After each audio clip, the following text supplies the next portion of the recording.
मुंडेंवर घरगुती हिंसाचार प्रकरणात कोर्टाकडून ठपका ठेवण्यात आला। पत्नी करुणा मुंडेंचे धनंजय मुंडेंवरचे आरोप कोर्टाने अंशतः मान्य केले। करुणा मुंडेंना दर महिन्याला 2 लाख रुपये पोटगी देण्याचे आदेश कोर्टाने दिले।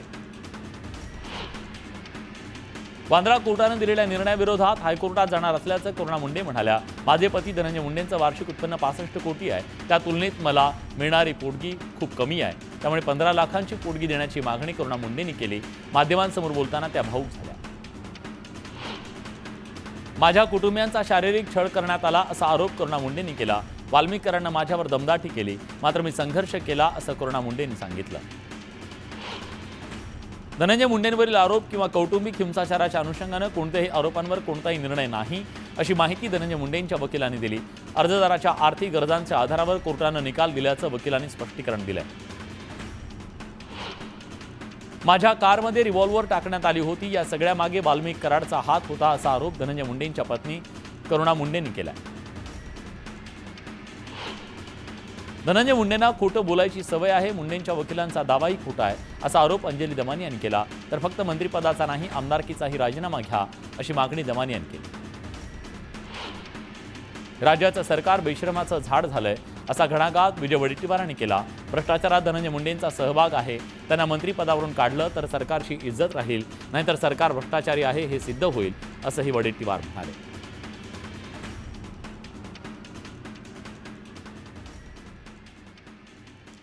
भारतरत्न सचिन तेंडुलकर हे राष्ट्रपती भवनमध्ये पोहोचले आहेत। राष्ट्रपती द्रौपदी मुर्मू यांची त्यांनी कुटुंबासह भेट घेतलेली आहे। राष्ट्रपती भवनात ते आज पोहोचलेले होते निमंत्रित म्हणून, आणि त्यानंतर त्यांनी राष्ट्रपतींच्या सोबत तिथल्या मुघल गार्डनची सुद्धा पाहणी केली आणि त्याचा आनंद घेतला। आपल्याला कल्पना आहे की यानंतर वळूया इतर काही बातम्यांकडे। योजना लाडक्या बहिणींसाठी नव्हती तर सत्तेसाठी होती असं स्पष्ट झालंय असं म्हणत बच्चू कडूंनी सरकारवर निशाणा साधला। लाडक्या बहिणींना दिलेले पैसे सामान्य माणसांचे आहेत, निवडणूक आयोगानं योजनेची चौकशी करावी अशी मागणी बच्चू कडूंनी केली। लाडक्या बहिणींचा 2.5 कोटीपर्यंत गेलेला आकडा 25 ते 30 लाखांवर आणण्याचं प्लॅनिंग सुरू आहे असा आरोप विजय वडेट्टीवारांनी केला। सरकारचं डोकं विकृत झालंय अशी टीका वडेट्टीवारांनी केली। लाडकी बहीण योजनेवरून रोहित पवारांनी हल्लाबोल केला। योजनेतील लाभार्थ्यांच्या संख्येत टप्प्याटप्प्याने कपात करण्याचा सरकारचा जोरदार प्रयत्न सुरू आहे, केवळ मतांसाठी सरकारनं बहिणींचा वापर केला हे यातून स्पष्ट होत आहे असा आरोप रोहित पवारांनी केला। महायुती सरकारला विजयाचं बहुमताचं डिप्रेशन आल्याचा चिमटा राऊतांनी काढला, यातून ते बाहेर पडत नाहीयेत, हा अधिक गंभीर आजार आहे असा टोला संजय राऊतांनी लगावला। वर्षा बंगल्यावर रेड्याची शिंग पुरली आहेत हे समजून घेण्यासाठी माणसाला साक्षर असणं आवश्यक आहे असा टोला राऊतांनी लगावला। शिंदे सेनेनं कामाख्याला जाऊन अघोरी विधी केले की नाही यावर कोणी उत्तर देत नसल्याचं संजय राऊत म्हणाले।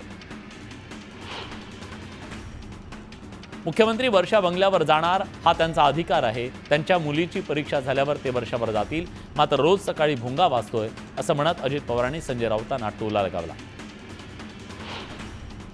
भुजबळांनी शिवभोजन थाळीचा मुद्दा उपस्थित केला, त्याचं आम्ही स्वागत करतो।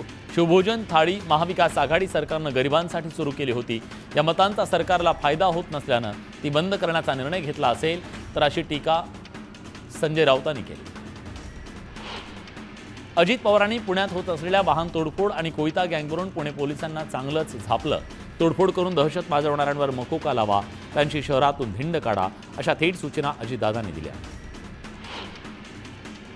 संजीव राजे निंबाळकरांची आज देखील चौकशी सुरू आहे। पुण्यातल्या त्यांच्या निवासस्थानी मागील 24 तासापासून निंबाळकर यांच्या घरी इन्कम टॅक्स अधिकाऱ्यांकडून झाडाझडती सुरू आहे। संजीव राजे नाईक निंबाळकरांच्या चौकशी प्रकरणी रघुनाथ राजे नाईक निंबाळकरांनी प्रतिक्रिया दिली आहे। लोकांनी आश्वस्त राहावं, चौकशीतून काहीही निष्पन्न होणार नाही असं रघुनाथ राजे निंबाळकर म्हणाले। अभिनेते राहुल सोलापूरकर यांनी भांडारकर संस्थेच्या विश्वस्त पदाचा राजीनामा दिलाय। शिवरायांवरच्या वादग्रस्त विधानानंतर राजीनामा दिल्याची माहिती संस्थेनं दिली आहे।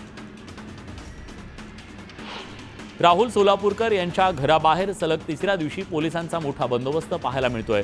कुठलाही अनुचित प्रकार घडू नये म्हणून पोलिसांकडून निवासस्थानी बंदोबस्त तैनात करण्यात आलाय।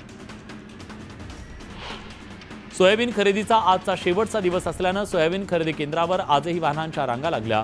खरेदी केंद्रांना मुदतवाढ देण्याची मागणी लातूर जिल्ह्यातल्या शेतकऱ्यांनी केली आहे।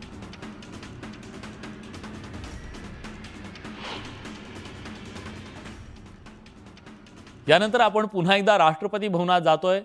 भारतरत्न सचिन तेंडुलकर हे कुटुंबियांसोबत राष्ट्रपती भवनामध्ये पोहोचलेले आहेत। द्रौपदी मुर्मू यांच्याशी ते संवाद साधतायत। खरं तर एक जर्सी सुद्धा त्यांना देण्यात आलेली आहे भेट म्हणून, आणि सचिन आज राष्ट्रपती द्रौपदी मुर्मू यांची भेट घेण्यासाठी राष्ट्रपती भवनात पोहोचलेला होता।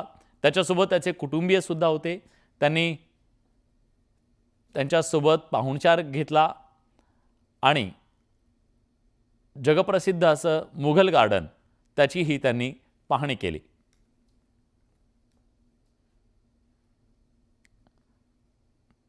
राष्ट्रपती द्रौपदी मुर्मू यांच्यासोबत तेंडुलकर आणि त्यांच्या कुटुंबियांनी फोटो सेशन सुद्धा केलं आणि राष्ट्रपती भवनाची मुघल गार्डनची माहिती सुद्धा घेतली। एक छोटासा ब्रेक। मुंडे यांच्या धनंजय आणि करुणा मुंडे यांच्या मुलानं सोशल मीडियावर एक पोस्ट केलेली आहे आणि मुलगा श्रीशिव मुंडेनं आई करुणा मुंडेंविरोधात पोस्ट केलेली आहे। वडिलांनी घर सोडल्यानंतर आईनं आम्हाला घरातून हाकललं, अशा प्रकारे त्याने हे वक्तव्य केलेलं आहे। धनंजय आणि करुणा मुंडेंच्या मुलानं सोशल मीडियावरती आज ही पोस्ट केलेली आहे आणि आता या सगळ्या ज्या बातम्या चालू होत्या, करुणा मुंडे आणि धनंजय मुंडे यांच्यातल्या वादामध्ये मुलानं मात्र आईची बाजू न घेता वडिलांची बाजू घेतलेली आहे आणि वडिलांच्या जाण्यानंतर आपल्याला कसं घराबाहेर काढलं गेलं याच्याबद्दलचं सुद्धा त्यांनी पोस्टमध्ये उल्लेख केलेला आहे।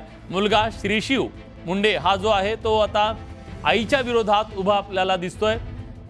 मी या संदर्भात खरं तर वकिलांना विचारणार आहे। सर, आता ही पोस्ट आता तुम्हाला दिसतीये, खरं तर ती पोस्ट वाचण्याचा मी नक्की प्रयत्न करेन, कारण ती खूप लहान अक्षरात आहे त्यामुळे ती दिसत नाहीये। इन्स्टावरची ही बहुधा पोस्ट दिसतीये आणि या पोस्टमध्ये श्रीशिवनं काही गोष्टी या अधोरेखित केलेल्या आहेत। करुणा शर्मा आणि धनंजय मुंडे यांचा 18 वर्षाचा मुलगा श्रीशिव धनंजय मुंडे यांना पोस्ट टाकून खुलासा केलाय की मी श्रीशिव धनंजय मुंडे, मला आता बोलणं भाग आहे, कारण माध्यमांनी आमच्या कुटुंबाला मनोरंजनाचा विषय बनवून टाकलाय। माझा बाप जगातला सर्वोत्कृष्ट बाप नसला तरी तो आम्हा भावंडांना कधीही हानिकारक नव्हता। माझी आई कायम तिच्या अनेक विविध कारणांमुळे बाधित असायची आणि त्याचा वचपा ती आम्हाला वेदना देऊन काढायची। जो घरेलू हिंसाचार तिच्यासोबत झाला असं ती दावा करते, तो घरेलू हिंसाचार खरे तर मी, माझी बहीण, माझे वडील यांच्यासोबत तिच्याकडून व्हायचा। माझ्या वडिलांना तिच्याकडून होणारा शारीरिक आणि मानसिक जाच असह्य झाल्यानंतर ते तिला सोडून गेल्यावर तिनं मला माझ्या बहिणीला सुद्धा घर सोडून जायला सांगितलं, कारण तिच्या मते तिचा आणि आमचा जन्मदाती आई असून सुद्धा काहीही संबंध राहिला नव्हता। 2020 या वर्षापासून आमचे वडीलच आमची सर्वस्वी काळजी घेत आहेत। माझ्या आईला कोणत्याही आर्थिक विवंचना नाही, तरी सुद्धा तिनं घराचे कर्जाचे हप्ते भरायचे नाही असं जाणीवपूर्वक ठरवलं आणि माझ्या वडिलांचा बदला घेण्यासाठी कायम खोट्या नाट्या गोष्टी पसरवत असते, असं श्रीशिव धनंजय मुंडे यांनी आपल्या या पोस्टमध्ये म्हटलेलं आहे। एक नवा ट्विस्ट म्हणावा लागेल या सगळ्या प्रकरणामध्ये, कारण धनंजय मुंडे यांच्या बाजूनं मुलानं अतिशय गंभीर अशा प्रकारच्या बाबी मांडलेल्या आहेत। त्यांचं म्हणणं आहे की उलट धनंजय मुंडे आणि मुलांवर आईनं अत्याचार केलेले आहेत आणि घरेलू हिंसाचाराच्या बद्दल आम्ही पीडित आहोत असं त्यानं म्हटलेलं आहे। श्रीशिव मुंडे जो मुलगा आहे धनंजय आणि करुणा मुंडे यांचा, त्यांच्या लिव्हिंग रिलेशनशिपमधून झालेला, वडिलांनी घर सोडल्यानंतर आईनं आम्हाला घरातून हाकलून दिलं, अशा प्रकारे त्यानं हे वक्तव्य केलं। मी पुन्हा एकदा ती पोस्ट काय आहे हे आपल्याला वाचून दाखवतो।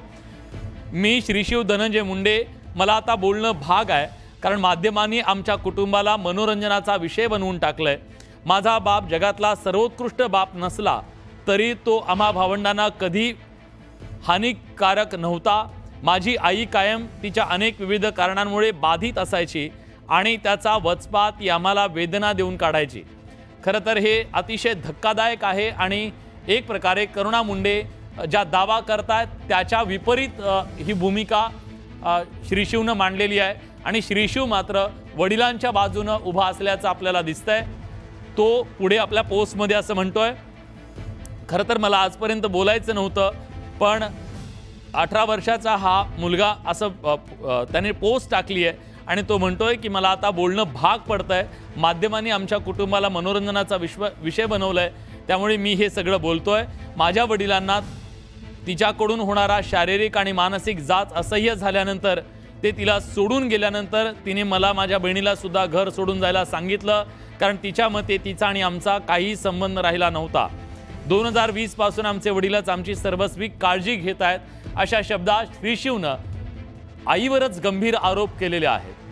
वकील आता आपल्या सोबत आहेत। शार्दूल, तुम्ही या पोस्टकडे कसं पाहता? हे धनंजय मुंडेंच्या बाजूने जाऊ शकतं का? बघा, मी तुम्हाला एवढंच सांगतो की माझं एवढंच बोलणं आहे की कोर्टाची ऑर्डर काय आहे आणि कोर्टाच्या ऑर्डरमध्ये काय लिहिलेलं आहे, त्याच्या व्यतिरिक्त कोणी काय पोस्ट करतोय, त्यांच्या सपोर्टमध्ये अगेन्स्टमध्ये ते किती पॉलिटिकल आहे, पर्सनल आहे, हे सगळं मला त्याच्यात माझा काय रोल नाही आहे। मला फक्त ऑर्डरबद्दल काय असेल तर सांगा, नाही तर मग त्याच्या विरुद्ध बद्दल त्याच्यापेक्षा काय जास्त मी बोलू शकणार। ठीक आहे, धन्यवाद तुम्ही न्यूज 18 लोकमतशी बोलल्याबद्दल। शार्दूल सिंग धनंजय मुंडे यांचे वकील होते, त्यांनी सांगितलं की या बाबतीत मी बोलू शकणार नाहीये, त्यांच्या कौटुंबिक बाबतीत मी बोलणार नाही कुठल्या पोस्टबद्दल, पण त्यांनी आता सांगितलेल्या गोष्टी ह्या पण महत्त्वाच्या आहेत। धनंजय करुणा मुंडेंच्या मुलानं आता या सगळ्या प्रकरणामध्ये उडी घेतलेली आहे। आजपर्यंत मुलगा श्रीशिव मुंडेनं कधीही याबद्दल आपलं वक्तव्य केलेलं नव्हतं, आज मात्र त्यानं आपलं मौन सोडलेलं आहे। गेल्या 4 ते 5 वर्षापासून साधारणतः हा सगळा वादंग सुरू आहे, कौटुंबिक वादंग सुरू आहे आणि त्यात आतापर्यंत मुलांनी कधी आपली बाजू मांडलेली नव्हती, पण आज सोशल मीडियाच्या माध्यमातून मुलानं आपली पोस्ट टाकलेली आहे, इन्स्टावर त्याने पोस्ट टाकलेली आहे आणि तो या पोस्टमध्ये आईला दोषी ठरवतोय।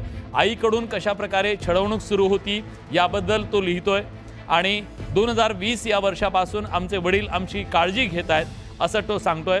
आईला कुठल्याही आर्थिक विवंचना नव्हती असं सांगत त्याने आईलाच आज आरोपीच्या पिंजऱ्यात उभं केलंय। त्यामुळे या सगळ्या घटनाक्रमात एक नवा ट्विस्ट आला।